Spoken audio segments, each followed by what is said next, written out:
মাননীয় speaker, rules of প্রসিজারের ৭৭ নম্বর ধারা অনুযায়ী মাননীয় স্পিকার আমরা লিখিতভাবে আপনার নোটিশ দিতে চাচ্ছি এবং এই বিষয়ে সুরাহ করার ডিসক্রিপশনটা মাননীয় স্পিকার সম্পূর্ণই আপনার, এবং আমরা লিখিতভাবে ধারা অনুযায়ী কোথায় কোথায় আমরা সংশোধনী দিচ্ছি সেটা লিখিত অনুযায়ী মাননীয় স্পিকার আমরা দিতে যাচ্ছি। এটা কোনো হার্ড অ্যান্ড ফাস্ট রুল নয় যে রুলস অফ প্রসিজিওর অনুসারে স্থায়ী কমিটিতে প্রেরণ করতে হবে।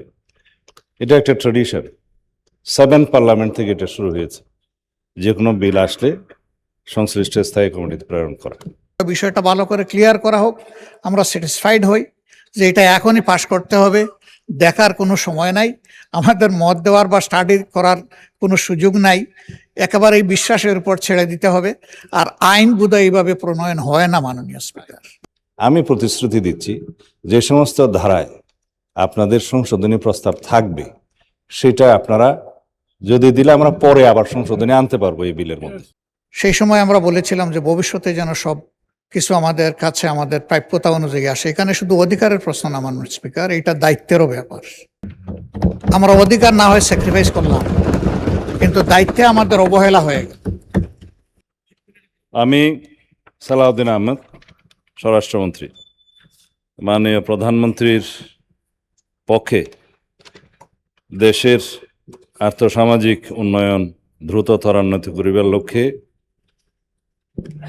দেশি বা বিদেশি বিনিয়োগকারীগণকে আকৃষ্ট শিল্প স্থাপনে প্রয়োজনীয় অবকাঠামো উন্নয়নে দ্রুত ও কার্যকর ব্যবস্থা গ্রহণ, সরকারি বেসরকারি অংশীদারিত্ব অবকাঠামো নির্মাণ, বিনিয়োগকারীদেরকে দ্রুততম সময়ের মধ্যে প্রয়োজনীয় সেবা প্রদানের মাধ্যমে বিনিয়োগ বান্ধব পরিবেশ সৃষ্টির উদ্দেশ্যে এতৎ সংশ্লিষ্ট কতিপয় আইন রহিত করিয়া দেশের শীর্ষ বিনিয়োগ উন্নয়ন সংস্থা গঠনের লক্ষ্যে একটি নতুন আইন প্রণয়ন কল্পে আনিত একটি বিল, ইনভেস্ট বাংলাদেশ বিল 2026 উত্থাপনের জন্য অনুমতি প্রার্থনা করছি। ধন্যবাদ মাননীয় স্পিকার। ধন্যবাদ মাননীয় মন্ত্রী, আপনি বিলটি উত্থাপন করুন। কি আপত্তি? আমরা একজনকে নিতে পারি। কে আপনাদের দুইজনের মধ্যে ঠিক করেন? মিস্টার নাজিবুর রহমান। জি, ধন্যবাদ মাননীয় স্পিকার। মাননীয় স্পিকার, এই আইনটা যেভাবে আমাদের মাননীয় স্বরাষ্ট্রমন্ত্রী বললেন, আমরা দেখছি এই আইনের মাধ্যমে 6টি পূর্ববর্তী আইনকে রহিত করা হচ্ছে, একই সাথে 2টা প্রতিষ্ঠানকে বিলুপ্ত করা হচ্ছে। আমরা একটু দেখেছি, আজকে এটা দেয়া হয়েছে, আপনি 3 দিনের বিষয়টা কন্ডন করেছেন, কিন্তু বিষয়টা হলো মাননীয় স্পিকার, আমরা দেখলাম 9 জুলাই এই আইনটি মন্ত্রিসভায় পাশ হয়েছে, আজকে 15 জুলাই, 6টা দিন চলে গেল। এর মধ্যে আমাদেরকে এই 3 দিনের যেই নোটিশটা দেওয়ার কথা ছিল, ডকুমেন্টগুলো দেওয়ার কথা ছিল, দেওয়া হলো না, কোনো তার কোনো জাস্টিফিকেশন কিন্তু পেলাম না। 4টা আইন রহিত করা হয়েছে। এই 4টা আইনের সাথে এই আইনের যে পার্থক্যের যে টেবিলটা, এটাও দেওয়া হয়নি। তারপরে এই আইনটা আজকে দেখছি অবিলম্বে পাশ করার একটা কার্যসূচি রয়েছে। এটা কমিটিতে না দিয়ে সরাসরি পাশ করার এত তাড়াহুড়া কি জন্য, তারও কিন্তু কোনো জাস্টিফিকেশন আমরা দেখছি না। এটা যেহেতু একটা অত বড় বিষয়, 4টা আইন রহিত করার বিষয় রয়েছে, 2টা প্রতিষ্ঠান বিলুপ্ত করার বিষয় রয়েছে, আমি আপনার কাছে অনুরোধ করব, আপনার মাধ্যমে সরকার মাননীয় মন্ত্রীর কাছে, দায়িত্বপ্রাপ্ত মন্ত্রীর কাছে যেটা অনুরোধ থাকবে, এটাকে আইন সংক্রান্ত যে স্থায়ী কমিটি রয়েছে সেখানে প্রেরণ করা হোক, এটাকে যাচাই বাছাই পূর্বক পরবর্তীতে আমরা পাশ করি। এত তাড়াহুড়ার কোনো দরকার আছে বলে আমি মনে করি না। এরকম ঘটনা আরও আগে হয়েছে, আপনার দৃষ্টি আমরা আকর্ষণ করেছি, আমরা দেখছি না কোনো ব্যত্যয় হচ্ছে, অত্যন্ত তাড়াহুড়া করে আইনগুলো পাশ করা হচ্ছে। এটার ভিতরে কি ভুলভ্রান্তি আছে, এটার তাড়াহুড়া করার কি হেতু, অন্য কোনো স্বার্থ জড়িত আছে কিনা সেগুলো আমরা বুঝছি না। এজন্য আপনার দৃষ্টি আকর্ষণ করছি, বিষয়টা যেন সিরিয়াসলি দেখা হয়। ধন্যবাদ মাননীয় স্পিকার। জি, অসংখ্য ধন্যবাদ মাননীয় সদস্য। মাননীয় মন্ত্রী, আপনি এই ব্যাপারে সংক্ষিপ্ত বক্তব্য রাখতে পারেন। ধন্যবাদ। মাননীয় স্পিকার, আপনাকে ধন্যবাদ। আমি অ্যাপ্রিসিয়েট করি মাননীয় সদস্য যেমন ব্যারিস্টার নাজিবুর রহমান যা উত্থাপন করেছেন সে বিষয়টি। এটা কোনো হার্ড অ্যান্ড ফাস্ট রুল নয় যে রুলস অফ প্রসিজিওর অনুসারে স্থায়ী কমিটিতে প্রেরণ করতে হবে। এটা একটা ট্র্যাডিশন, 7 পার্লামেন্ট থেকে এটা শুরু হয়েছে, যে কোনো বিল আসলে সংশ্লিষ্ট স্থায়ী কমিটিতে প্রেরণ করা। এখন এই সংক্রান্ত এই বিলটা ওনার বক্তব্য অনুসারে যে 4টা আইনের বিলুপ্তির বিষয়ে উত্থাপন করে তিনি যা বললেন সে সঠিক। এটা কোনো নতুন আইন নয়। আমরা কয়েকদিন আগে যে আইনটা এখানে অনুমোদন করেছি, ওনারা সহযোগিতা করেছেন, যেমন মাদকদ্রব্য নিয়ন্ত্রণ আইন, সেটা ছিল একটা সংশোধনী বিল। সেখানে কম্পারেটিভ স্টেটমেন্ট আমরা দিয়েছি কোন ধারাটা কি সংশোধনে আনা হচ্ছে, কেন হচ্ছে, যৌক্তিকতা সহ আগেই দেয়া হয়েছে। এইটা বাংলাদেশে বিভিন্ন সময়ে বিভিন্ন কর্তৃপক্ষের সৃষ্টি হয়েছে, স্ট্যাটিউটরি কর্তৃপক্ষের সৃষ্টি হয়েছে, বিভিন্ন আইনের মাধ্যমে কর্তৃপক্ষ সৃষ্টি হয়েছে। উদ্দেশ্য এবং কারণ সম্বলিত প্যারাতে সেটা বলা আছে, যার ফলে ওভারল্যাপিং হচ্ছে ফাংশনে। ওয়ান উইন্ডোতে আমরা সার্ভিস পাচ্ছি না। এখানে যেটা ওয়ান সিঙ্গেল ডিজিটাল প্ল্যাটফর্ম গঠনের কথা এখানে বলা হয়েছে, আপনি আইনের মধ্যে দেখবেন, আমি ভিতরে আপনাকে দেখাচ্ছি। শুধু সেই সার্ভিসটা এনশিওর করার জন্য সিঙ্গেল ডিজিটাল প্ল্যাটফর্মের মাধ্যমে যাতে আমরা সেবা নিশ্চিত করতে পারি, সেই জন্য এই বিভিন্ন কর্তৃপক্ষগুলো একই উদ্দেশ্যে যেগুলো করা হয়েছে সেগুলো জাস্ট মার্জার করা হচ্ছে একটা কর্তৃপক্ষের মধ্যে। এটা নতুন কোনো আইন নয়। তো সেই ক্ষেত্রে কম্পারেটিভ স্টেটমেন্ট দেওয়াটা খুব একটা জরুরি বলে মনে করি না। মাননীয় সদস্য যেটা বলেছেন যে আমরা স্টাডি করতে পারি না, ঠিক, কিন্তু আমাদের এখানে যে কাগজটা আছে, আমরা অর্থ বিল হিসেবে এটা যেহেতু বিল এখানে এনেছি, মাননীয় রাষ্ট্রপতি আমাদেরকে অনুমোদন দিয়েছেন 14 তারিখে। ক্যাবিনেট মিটিংয়ে এটা 9 তারিখে অ্যাপ্রুভ হয়েছে, এটা সত্য। তার আগেও আরেকবার ক্যাবিনেট মিটিং হয়েছে, সেখানে আমাদের কিছু অবজারভেশন ছিল, পুনরায় পরীক্ষা নিরীক্ষা করে পরবর্তী ক্যাবিনেট মিটিংয়ে এটা স্ক্রুটিনি করে রিফাইন্ড করে অনুমোদন করা হয়েছে। পার্লামেন্টে আমরা আরো আগে আনতে পারলে খুশি হতাম। আজকে আপনারা এই অধিবেশনের সমাপ্তি ঘোষণা করবেন, রাষ্ট্রপতি অনুমোদন দিয়েছে বলে জেনেছি। মাননীয় বিরোধী দলীয় নেতা, প্রধানমন্ত্রী, মাননীয় সংসদ নেতা বক্তব্য রাখবেন। এই বিলটার মধ্যে যদি জটিল কোনো বিষয় থাকতো, আমি নিজেই প্রস্তাব করতাম যে এটা স্থায়ী কমিটিতে প্রেরণ করা হোক, এখানে স্ক্রুটিনি করে সবাই মতামত দিবেন। এটা একটা মার্জার। এখানে উল্লেখই করা আছে আপনার বিলের 66 রহিতকরণ এবং হেফাজতকরণের আর্টিকেলের মধ্যে বাংলাদেশ অর্থনৈতিক অঞ্চল আইন 2010, বাংলাদেশ সরকারি বেসরকারি অংশীদারিত্ব আইন পিপিপি যেটা আমরা বলে থাকি আইন 2015, বাংলাদেশ বিনিয়োগ উন্নয়ন কর্তৃপক্ষ আইন বিডা নামে যেটা অধিক পরিচিত, এবং ওয়ান স্টপ সার্ভিস আইন। এগুলো লক্ষ্য এবং উদ্দেশ্য একই। এইখানে আমরা সবগুলোকে মার্জার না করলে ওভারল্যাপিং অফ ফাংশনস মানুষের ব্যবসা বাণিজ্যে ইজ করা চেয়ে ডিফিকাল্ট করে ফেলায়।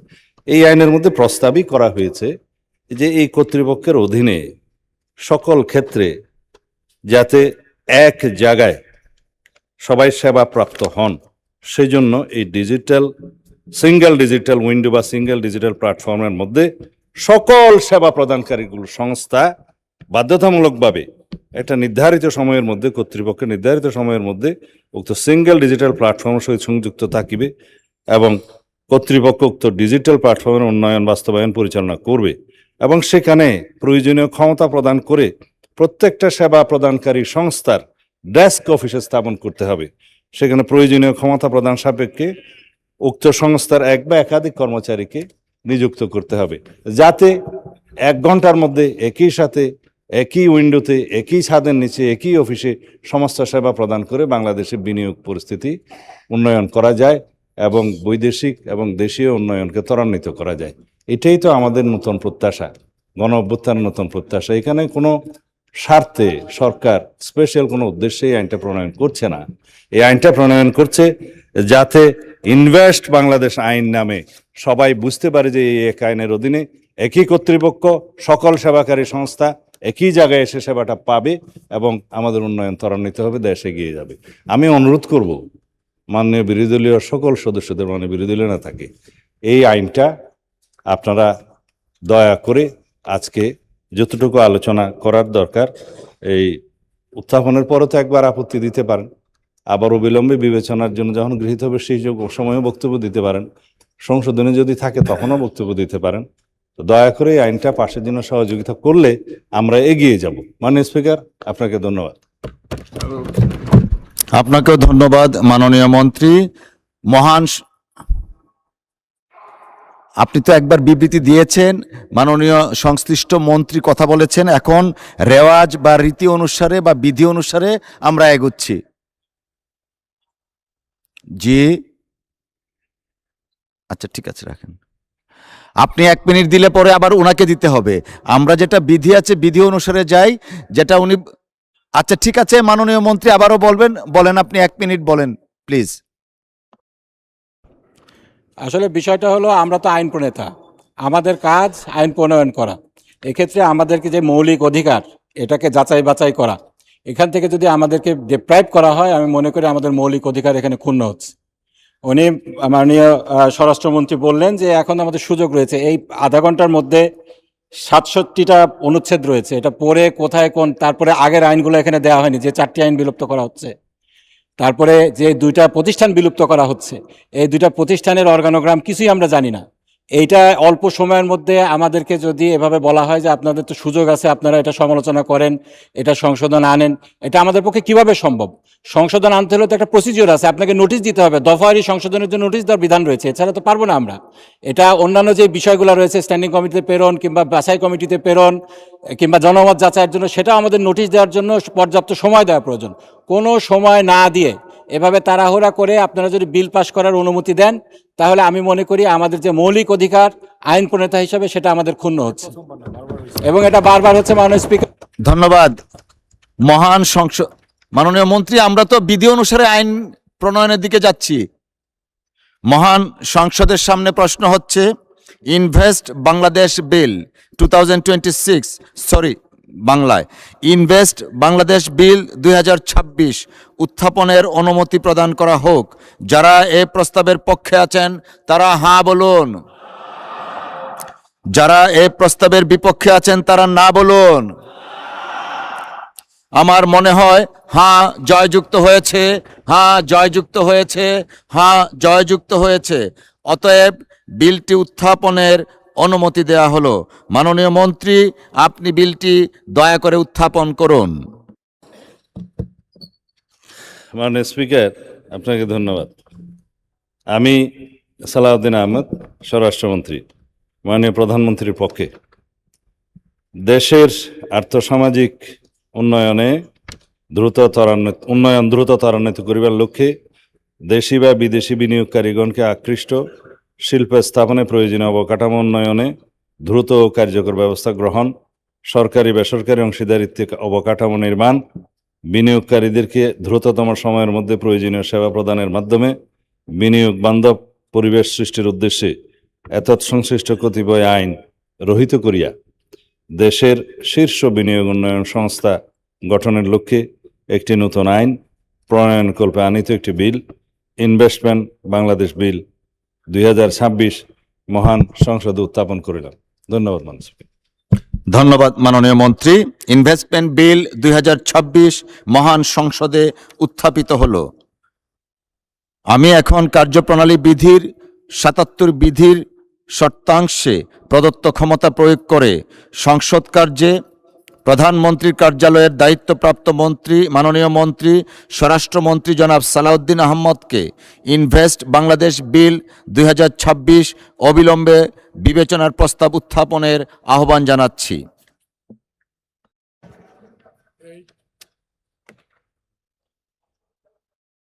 এটা আমি বিবেচনার্থে দেওয়ার পরে দিতে পারি। একটু আমরা, উনি আগে দিবেন তারপরে আপনি বলবেন। মাননীয় মন্ত্রী। ধন্যবাদ মাননীয় স্পিকার। আমি সালাউদ্দিন আহমদ, স্বরাষ্ট্রমন্ত্রী, মাননীয় প্রধানমন্ত্রীর পক্ষে প্রস্তাব করছি যে দেশের আর্থসামাজিক উন্নয়ন দ্রুত ত্বরান্বিত করিবার লক্ষ্যে দেশি বা বিদেশি বিনিয়োগকারীগণকে আকৃষ্ট শিল্প স্থাপনে প্রয়োজনীয় অবকাঠামো উন্নয়নে দ্রুত ও কার্যকর ব্যবস্থা গ্রহণ, সরকারি বেসরকারি অংশীদারিত্বে অবকাঠামো নির্মাণ, বিনিয়োগকারীদেরকে দ্রুততম সময়ের মধ্যে প্রয়োজনীয় সেবা প্রদানের মাধ্যমে বিনিয়োগ বান্ধব পরিবেশ সৃষ্টির উদ্দেশ্যে এতৎ সংশ্লিষ্ট কতিপয় আইন রহিত করিয়া দেশের শীর্ষ বিনিয়োগ উন্নয়ন সংস্থা গঠনের লক্ষ্যে একটি নতুন আইন প্রণয়ন কল্পে আনিত বিলটি ইনভেস্ট বাংলাদেশ বিল 2026 অবিলম্বে বিবেচনার জন্য গ্রহণ করা হোক। ধন্যবাদ মাননীয় স্পিকার। ধন্যবাদ মাননীয় মন্ত্রী। সংসদের সামনে প্রশ্ন হচ্ছে ইনভেস্ট বাংলাদেশ বিল 2026 অবিলম্বে বিবেচনার জন্য গ্রহণ করা হোক। যারা এই প্রস্তাবের পক্ষে আছেন তারা হ্যাঁ বলুন, যারা এই প্রস্তাবের বিপক্ষে আছেন তারা না বলুন। আমার মনে হয় হ্যাঁ জয়যুক্ত হয়েছে, হ্যাঁ জয়যুক্ত হয়েছে, হ্যাঁ জয়যুক্ত হয়েছে। অতএব ইনভেস্ট বাংলাদেশ বিল 2026 অবিলম্বে বিবেচনার জন্য গৃহীত হলো।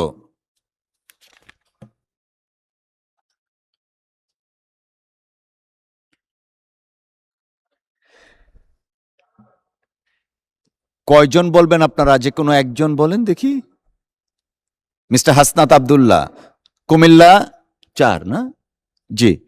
মাননীয় স্পিকার, আমাদের হচ্ছে আইনের 21 নম্বর ধারা 21 নম্বরের 21-এর 2, তারপর হচ্ছে 25, তারপর হচ্ছে 28-এর 5 উপধারা, তারপর হচ্ছে 33, 35 এরকম অনেকগুলো ধারাতে আমাদের সংশোধনী আছে।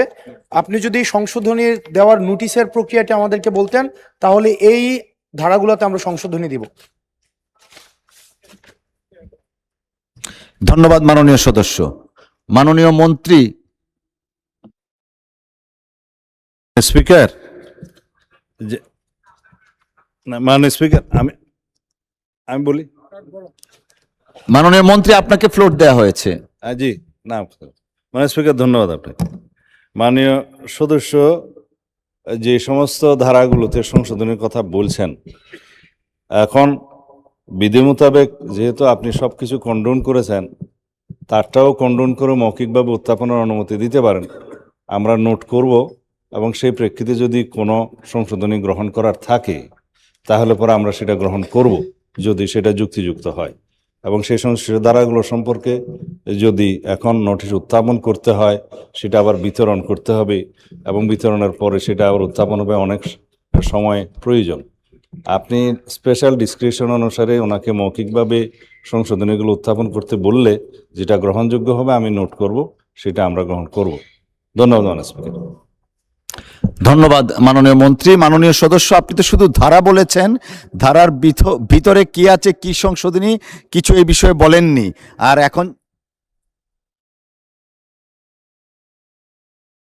না, আপনি মাইকটা একটু দিবেন প্লিজ। মাননীয় স্পিকার, রুলস অফ প্রসিজারের 77 নম্বর ধারা অনুযায়ী মাননীয় স্পিকার আমরা লিখিতভাবে আপনার নোটিশ দিতে চাচ্ছি এবং এই বিষয়ে সুরাহা করার ডিসক্রিপশনটা মাননীয় স্পিকার সম্পূর্ণ আপনার, এবং আমরা লিখিতভাবে ধারা অনুযায়ী কোথায় কোথায় আমরা সংশোধনী দিচ্ছি সেটা লিখিত অনুযায়ী মাননীয় স্পিকার আমরা দিতে যাচ্ছি।